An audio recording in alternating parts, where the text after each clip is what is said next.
नमस्कार, बहुत स्वागत है आप सभी लोगों का हमारे समृद्धि आईएएस के यूट्यूब चैनल पर। और कैसे हैं, कैसी चल रही है तैयारी? थोड़ा सा वीडियो आने में विलम्ब हुआ, कुछ परिवार में फंक्शंस थे, उसी में व्यस्तता के कारण।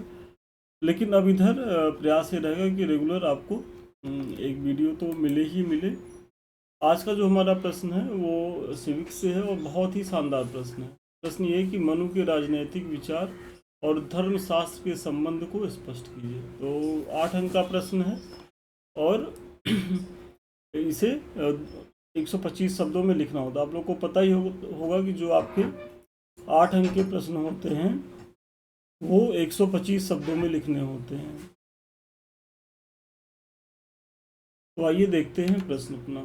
देखिए, आगे बढ़ने से पहले संस्थान जो बैचेस चला रहा है उसके बारे में आप जानकारी ले लीजिए। एलटी का बैच हमारा चल ही रहा है और जो यूपी पीसीएस में है वो जीएस का थर्ड पेपर चल रहा है, लेकिन ये थर्ड पेपर इसी हफ्ते ख़त्म हो जाएगा। तो हमारा 26 मई से एक नया बैच स्टार्ट हो रहा है फिफ्थ पेपर को लेकर के। तो फिफ्थ पेपर से आप ज्वाइन कर सकते हैं हमारे mains answer writing programme PCS को लेकर के। क्योंकि आप लोग जानते ही होंगे कि इस बार परीक्षा थोड़ा सा आपका विलम्ब हो रहा है। 6 दिसंबर उसकी डेट है, एग्ज़ाम के द्वारा दी गई है। तो पीटी तो 6 दिसंबर को होगा। तो अभी भरपूर समय है मुख्य परीक्षा की तैयारी को लेकर के। तो अभी मुख्य परीक्षा में जितनी चीज़ें तैयार कर लेंगे, फिर पीटी के बाद आपको वहाँ बहुत सहूलियत होगी। और यदि आपके मन में ये होगा पीटी देने के बाद तैयार करेंगे तो समस्याएं बढ़ेंगी, क्योंकि 2.5-3 महीने में 8 पेपर तैयार नहीं हो पाएगा। तो कोशिश इसी तरह करिए कि अभी जितना ज़्यादा से ज़्यादा मुख्य परीक्षा पढ़ लीजिए एटलीस्ट अक्टूबर तक। फिर नवंबर 1 महीना और 6 दिसंबर को तो आपका पेपर है। तो 15 अक्टूबर तक तो आप कर ही सकते हैं। 1.5 महीने में पीटी उधर अच्छा हो जाएगा। और हम पीटी के भी बैच लाएंगे, जल्द ही आपको इन्फॉर्मेशन दे रहे हैं, वो हम अपने एप्लीकेशन पे लाएंगे, ठीक है। और एलटी वाले बच्चे तो ज्वाइन करें ही करें। यहाँ डेली उनको प्रश्न दिए जाते हैं, 4 प्रश्न, 2 हिस्ट्री से 2 सिविक्स से, वो लिख करके दिखाते हैं। उनका प्रॉपर वे में मूल्यांकन हो रहा है और जो भी कमी हो है वो फीडबैक दिया जाता है। साथ ही साथ डेली हम 4 प्रश्न के मॉडल उत्तर भी देते हैं। प्रश्न ये है कि मनु के राजनीतिक विचार और धर्मशास्त्र के संबंध को स्पष्ट करना है। तो बहुत ही शानदार प्रश्न है और इसमें आप देखेंगे राजनीतिक विचार पूछा और धर्मशास्त्र से इनके संबंधों को पूछा है। तो 2 डायमेंशंस में है। तो सबसे पहले थोड़ी सी आप मनु के बारे में बताइए कि मनु के राजनीतिक चिंतन का आधार क्या है। तो ये धर्म है। मतलब मनु जो है वो अपने राजनीतिक चिंतन में धर्म को केंद्रीय भूमिका में रखते हैं। मनुस्मृति में राजनीति, समाज और नैतिकता को धर्मशास्त्र के अंतर्गत ही देखा गया है। तो जो मनु की सबसे चर्चित पुस्तक है मनुस्मृति, तो उसमें क्या है कि आप देखेंगे जो राजनीति, समाज और नैतिकता है वो धर्मशास्त्र के ही अंतर्गत मतलब उसको परिभाषित किया गया है। मतलब यहाँ क्या है कि धर्म की चीज़ें ज़्यादा प्रभावी भूमिका में, इसलिए मनु के राजनीतिक विचार और धर्मशास्त्र आपस में इतने जुड़े हुए हैं कि उन्हें अलग ही नहीं किया जा सकता। मतलब राजनीति और धर्मशास्त्र दोनों बहुत ही एक दूसरे में गुम्फित है। मतलब इतने गुम्फित है कि उन्हें अलग ही नहीं किया जा सकता। ये आप भूमिका में बता रहे हैं। मन के राजनीतिक विचारों धर्मशास्त्र के संबंध को निम्नलिखित बिंदुओं से समझा जा सकता। तो देखिए 8 अंक का प्रश्न है और इससे ज़्यादा बड़ी भूमिका आपको देने की ज़रूरत नहीं है। इससे भी आप छोटी कर सके तो ठीक है, बड़ी भूमिका देंगे तो आपका बीच का पार्ट छूटेगा, वो आपके लिए कहीं से भी लाभदायक नहीं है। क्योंकि प्रश्न जो है 3 घंटे में 20 प्रश्न करना है, वो भी एक चैलेंज है। और इधर जो भी पेपर्स हुए हैं तो आप बच्चों का फीडबैक देखिए कि कंचित कोई बच्चा ही जो है अपना पेपर पूरा कर पाया है। तो ऐसे में अगर आप पेपर पूरा नहीं कर पा रहे हैं तो ये भी आपके असफलता के कारणों में सबसे बड़ा कारण बनने वाला है। तो कारण यही है कि आप जो है बहुत ज़्यादा भूमिका निष्कर्ष पे आप बहुत ज़्यादा शब्द खर्चा करते हैं और एक एक प्रश्न पे जो स्टार्टिंग के प्रश्न होंगे उसको तो खूब बढ़िया सजा के लिखेंगे और बाद के प्रश्नों को इस तरीके से लिखेंगे कि आप खुद ही नहीं समझ पाएंगे कि हमने लिखा क्या है, यदि आपसे कॉपी आपकी ही कॉपी का मूल्यांकन कराया जाए। तो ऐसी स्थिति नहीं होनी चाहिए। आपको हर प्रश्न के लिए, देखिए आप हर प्रश्न के लिए टाइम निर्धारित करें। मतलब 12 अंक के प्रश्नों में हमें कितना समय देना है और जो हमारे 8 अंक के प्रश्न हैं 10 प्रश्न, उस पर कितना समय देना है। जो पीसीएस में रणनीति होती है, मैं बच्चों को कहता हूँ कि 1 घंटा 5 मिनट के अंदर ही आपको जो है स्टार्टिंग के 10 प्रश्न खत्म कर लेने चाहिए, और उसके बाद जो 11 से 20 प्रश्न होते हैं वो आप बाकी समय में पूरा करें। यदि आप 1 घंटा से 5 मिनट स्टार्टिंग के प्रश्नों में दे देते हैं, उससे ज़्यादा दे देते हैं, तो समझ लीजिए कि वो आपका फिर आगे के लिए नुकसानदायक है। चलिए देखते हैं। इसमें क्या है कि सबसे पहला पॉइंट है कि धर्म ही राजनीति का आधार है। मनु क्या मानते हैं कि जो धर्म है वही राजनीति का आधार है। मनुस्मृति में धर्म को सर्वोच्च माना गया है। राजा भी धर्म से ऊपर नहीं है, मतलब जो राजा है वो भी धर्म से ऊपर नहीं है, बल्कि राजा का मुख्य कर्तव्य धर्म का पालन और उसकी रक्षा करना है। तो यहाँ मतलब राजा के ऊपर धर्म है, और राजा का भी कर्तव्य क्या है कि धर्म का पालन करना और उसकी चीज़ों की रक्षा करना है। फिर अगला, अगर आप राजधर्म को देखेंगे, भाई अगर राजा है तो उसका राजधर्म में भी होगा।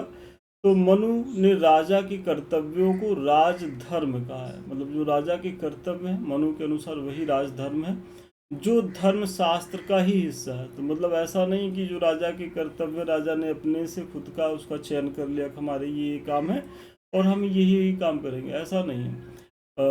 धर्मशास्त्र में राजा के कर्तव्यों की पूरी चर्चा है, और उसी के अनुरूप राजा जो है अपने राजधर्म का पालन करेगा, मतलब अपने कर्तव्यों का निर्वहन करेगा। इसका उद्देश्य क्या है? प्रजा की सुरक्षा और सामाजिक व्यवस्था को क्या है तो बनाए रखना है। फिर अगला आप देखेंगे तो राज्य की उत्पत्ति का दैवीय सिद्धांत। तो ये भी जो पॉइंट है ये कहीं न कहीं मनु के राजनीति और धर्मशास्त्र के संबंध को ही दिखाता है। मनु के अनुसार अराजकता को समाप्त करने के लिए ईश्वर ने राजा का निर्माण किया है। मनु कहते हैं कि जो राजा है वो पृथ्वी पर ईश्वर का प्रतिनिधि है, और ईश्वर ने ही जो है राजा का निर्माण किया है। किस लिए किया है? तो अराजकता जो थी समाज में फैली विषमता जो थी उसे समाप्त करने के लिए। राजा ईश्वर का प्रतिनिधि है, लेकिन वह निरंकुश नहीं है। मतलब यहाँ क्या है भाई, कोई अगर ईश्वर का प्रतिनिधि होगा तो वो निरंकुश हो ही नहीं सकता, क्योंकि ईश्वर तो बहुत सहिष्णु हैं, बहुत नैतिक हैं, बहुत तार्किक हैं। तो ऐसे में जो उसका प्रतिनिधि होगा वो भी नैतिक होगा, सहिष्णु होगा, तार्किक होगा। और वही यहाँ कामना किया जा रहा राज्य की उत्पत्ति के दैवीय सिद्धांत के तहत कि राजा को ईश्वर ने बनाया है, जो नैतिक है, सहिष्णु है, दयालु है, उसे धर्म के नियमों के अधीन रहकर ही शासन करना होगा। मतलब कौन? जो राजा है, क्योंकि वो किसका प्रतिनिधि है? वो ईश्वर का प्रतिनिधि है, और ईश्वर का प्रतिनिधि कभी बुरा व्यवहार आचरण नहीं कर सकता। फिर आगे ये बताते हैं मनु की इनकी जो दंड नीति है, मनु ने दंड को राज्य की अनिवार्य शक्ति माना है। मतलब कि भय बिन होत न प्रीत, जो रामचंद्र जी ने कहा था समुद्र के लिए, तो वही स्थिति है कि दंड भी जरूरी है। दंड का उपयोग स्वार्थ के लिए नहीं, बल्कि धर्म को लागू कराने, समाज में वर्ण व्यवस्था को बनाए रखने के लिए किया जाता है। तो जो मनु का दंड है वो किस लिए है? तो राजा इस दंड नीति का पालन करेगा, और किस लिए करेगा? तो समाज में जो नैतिक व्यवस्था उन्हें बनाए रखने के लिए, धर्म का आचरण सुनिश्चित हो। मतलब यहाँ भी देखिए कि धर्म से ही, मतलब जो राजा के कर्तव्य है वो भी धर्म से संचालित है, जो प्रजा है वो भी धर्म के अधीन ही अपने चीज़ों को काम करे, और जो वर्ण व्यवस्था है, क्योंकि मनु जो है वो वर्ण व्यवस्था के पोषक थे, तो वैसे में जो वर्ण व्यवस्था है तो उस पदानुक्रम को बनाए रखने के लिए भी जो है वो दंड नीति का राजा पालन करा सकता है। कि मतलब अगर कोई चतुर व्यवस्था को नहीं मानता है, चारों वर्णों के अधीन जो दायित्व निभाए दिए गए, जो कर्तव्यों का डिवीजन किया गया है, तो ऐसी स्थिति में राजा जो है उसे दंडित भी कर सकता है, और ये कहीं से भी धर्म विरुद्ध नहीं है। फिर न्याय व्यवस्था पर धर्मशास्त्र पर आधारित है। न्याय जो मनु का न्याय है वो भी, उसका भी आधार क्या है? तो धर्मशास्त्र के सिद्धांत पर ही आधारित है, जहाँ अपराध के अनुसार दंड का प्रावधान है। मतलब यहाँ भी न्याय पे भी धर्मशास्त्र का ही प्रभाव है, और धर्मशास्त्र में जो जैसे अपराध के लिए दंड की व्यवस्था की गई है, राजा को भी उसी तरीके से न्याय करते समय दंड विधान का पालन करना चाहिए। फिर वर्ण व्यवस्था में अगर आप देखेंगे तो मनु के राजनीतिक विचारों में वर्ण व्यवस्था ब्राह्मण, क्षत्रिय, वैश्य, शूद्र केंद्र में है। और यही जो वर्ण व्यवस्था है, इनका जो पदानुक्रम है, इनके जो अधिकार हैं, इनके जो कर्तव्य हैं, इन्हीं अनुसार जो है वो पालन करने की मनु जो है वो सलाह भी देते हैं। अगर इसके इतर चीज़ें जाती है तो राजा दंड नीति के द्वारा यहाँ कार्रवाई भी कर सकता है। तो ये स्थिति है। तो ये सारे जो पॉइंट्स मैंने बताया तो आपको स्पष्ट हो रहा होगा किस तरीके से जो है ये जो धर्मशास्त्र है मनु का और ये राजनैतिक चिंतन तो प्रभाव को दिखाता है कि कैसे जो है धर्मशास्त्र के ही आधार पर मनु का जो राजनैतिक चिंतन है वो डेवलप हुआ है। और पूरे पूरे पॉइंट में आप देखेंगे कि धर्म क्या है कि केंद्रीय भूमिका में है। राजा का कर्तव्य है कि वह प्रत्येक वर्ण को अपने अपने कर्तव्यों का पालन करने के लिए प्रेरित करे। सामाजिक स्थिरता के लिए वर्ण और आश्रम व्यवस्था का पालन सुनिश्चित करना राज्य की जिम्मेदारी है। मतलब यहाँ क्या कहा जा रहा है कि राजा का ये कर्तव्य है कि जो चारों वर्ण हैं वो अपने अपने वर्ण के अनुसार अपने कर्तव्यों का पालन करें। और सामाजिक स्थिरता के लिए वर्ण और आश्रम व्यवस्था, जो आश्रम व्यवस्था थी जो 100 साल की आयु मान करके 25-25 साल में डिवीज़न किया गया था, तो ये भी मनु का ही रिवीजन था। और उसी हिसाब से जो है राज्य अपनी नीतियों को क्रियान्वित करे, ऐसा मनु मानते हैं। फिर यहाँ अगले पॉइंट में आप देखेंगे कि 7 सिद्धांत ये देते हैं। मनु जो है अपने राजनैतिक चिंतन के तहत सप्तांग सिद्धांत देते हैं। और आप आगे चल कर के देखेंगे तो कौटिल्य ने भी दिया है। तो मनु ने राज्य के 7 अंग स्वामी, अमात्य, पुर, राष्ट्र, कोष, दंड और मित्र बताए। ये अंग धर्म के ढांचे के भीतर कार्य करते हैं, जहाँ राजा का उद्देश्य धर्म की रक्षा करना है। ये जो मनु का सप्ताह सिद्धांत है ये भी क्या है तो कहीं न कहीं धर्मशास्त्र से ही प्रभावित है और ये उसी के अंतर्गत कार्य करते हैं। तो इस प्रकार उपयुक्त विवरण से स्पष्ट है कि मनु के राजनीतिक विचार धार्मिक एवं नैतिक मूल्यों पर आधारित हैं। उनके अनुसार एक आदर्श राजा वह है जहाँ राजनीति धर्म के सिद्धांत को लागू करती है। मतलब वो उसी को आदर्श राजा मानते हैं जिसकी राजनीति में, मतलब जिसके कर्तव्यों में, जिसके अधिकारों में धर्म केंद्रीय भूमिका में होता है। मतलब वो धर्म के तहत आचरण करे, न कि धर्म विरुद्ध, जिससे समाज में व्यवस्था, सुरक्षा और न्याय बना रहे। क्योंकि व्यवस्था और सुरक्षा और न्याय का केंद्रीय आधार मनु क्या बनाते हैं, तो मनु किसको बनाते हैं, तो मनु धर्म को बनाते हैं। तो इसीलिए जो है आप देखेंगे कि जो आपने भूमिका में बताया है कि मनु का जो राजनीतिक विचार है वो धर्मशास्त्र से इतने गहरे जुड़े हुए हैं, इन्हें अलग कर पाना ही मुश्किल है। तो यही कारण है जो आप इन बिंदुओं के माध्यम से देखें। चलिए, आज के प्रश्न का उत्तर यहीं तक था और मुझे बड़ी भरोसा है कि आपको न केवल एक मॉडल उत्तर मिला होगा बल्कि कैसे भूमिका लिखना, कैसे बीच का पार्ट लिखना, ये सारी चीज़ें भी आप सीखे होंगे। और देखिए 8 अंक का प्रश्न है, इससे ज़्यादा लिखने का मोह नहीं पालना है। कभी कभी बच्चों को क्या होता है ना कि आपको कोई प्रश्न बहुत अच्छे से आता है, लेकिन अगर 8 अंक का प्रश्न है आप उसे 200 शब्दों में लिखेंगे तो ऐसा तो है नहीं कि आपको 8 में 8 मिल जाएगा। कितना बढ़िया लिखेंगे 5, 5.5 पा जाइए, बहुत बड़ी बात है आयोग में। तो अगर उतना पा रहे हैं तो आप टॉपर वाली स्थिति में हैं। तो आप बहुत ज़्यादा, आप ये मत सोचिए, और आपको बहुत ज़्यादा पेज भी नहीं मिलेगा। जो 8 अंक के प्रश्न है उनके लिए 2 पेज मिलता है, जो 12 अंक के प्रश्न होते हैं उनके लिए 3 पेज मिलता है पीसीएस में। और चूंकि पैटर्न ऐसा ही है तो आपको ऐसे ही मिलेगा यहाँ भी। तो उसी में आप रहते हुए, शब्द सीमा में बने रहते हुए लिखिए ताकि आपका कोई प्रश्न छूटे ना। क्योंकि जब आप ज़्यादा लिखेंगे तो बहुत संभावना है कि लास्ट के प्रश्न छूट जाए। अगर लास्ट के 2-3 प्रश्न छूट गए तो आपका बहुत भारी नुकसान हो गया। ठीक है, तो ऐसी गलती नहीं करना है। और ये 2 बैच चल ही रहे हैं, तो हमारे अभी तक आप लोगों ने ज्वाइन नहीं किया तो ज्वाइन करें।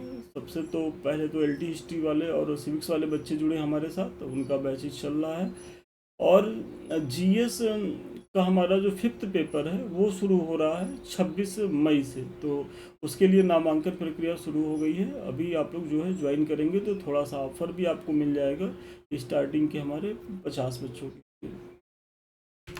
और देखिए इसी तरीके से मॉडल उत्तर दिया जाता है, मतलब जो हम आपकी कॉपी चेक करते हैं तो उसके बाद फिर उस पर तो फीडबैक रहता ही रहता है, और सेम डे हम मॉडल उत्तर देते हैं। मतलब डेली आपको प्रश्न दिया जाएगा, आप लिख के दिखाएंगे, उसका मूल्यांकन होगा, उसका मॉडल उत्तर दिया जाएगा। ये सब 24 घंटे के अंदर अंदर होता है। हमारे कुछ लिंक्स हैं, अभी तक आप लोगों ने ज्वाइन नहीं किया तो ज्वाइन करें। सबसे पहले तो हमसे जुड़ने के लिए हमारा जो @समृद्धि ऑफिशियल टेलीग्राम है, इसे ज्वाइन करें। और दूसरा है हमारा यूट्यूब, जिससे अभी हम आप रूबरू हैं। तो यदि अभी तक आप लोगों ने इसे सब्सक्राइब नहीं किया है तो इसे सब्सक्राइब करें। वीडियो अच्छा लग रहा हो तो लाइक कमेंट ज़रूर करें, क्योंकि आपका एक लाइक कमेंट जो है हमें बहुत हौसला देता है कि हम आपके लिए और बेहतर प्रयास करें। और साथ ही हमारा एक और चैनल है संदीप मिश्रा ऑफिशियल, ये हमारा इसमें फ़ोटो दिखेगा। तो अभी तक आप लोगों ने ज्वाइन नहीं किया हो तो इस सब चैनलों को ज्वाइन करें, इसका फ़ायदा उठाएं। और सबसे अंत में अधिक जानकारी के लिए हमसे बात करने के लिए या हमारे किसी बैच से जुड़ने के लिए 7303307507 पे संपर्क कर सकते हैं। तो ठीक है, आज के लिए इतना ही। पुनः मिलते हैं नए वीडियो में नए क्लास के साथ। तब तक के लिए धन्यवाद, बहुत शुभकामनाएं आपको।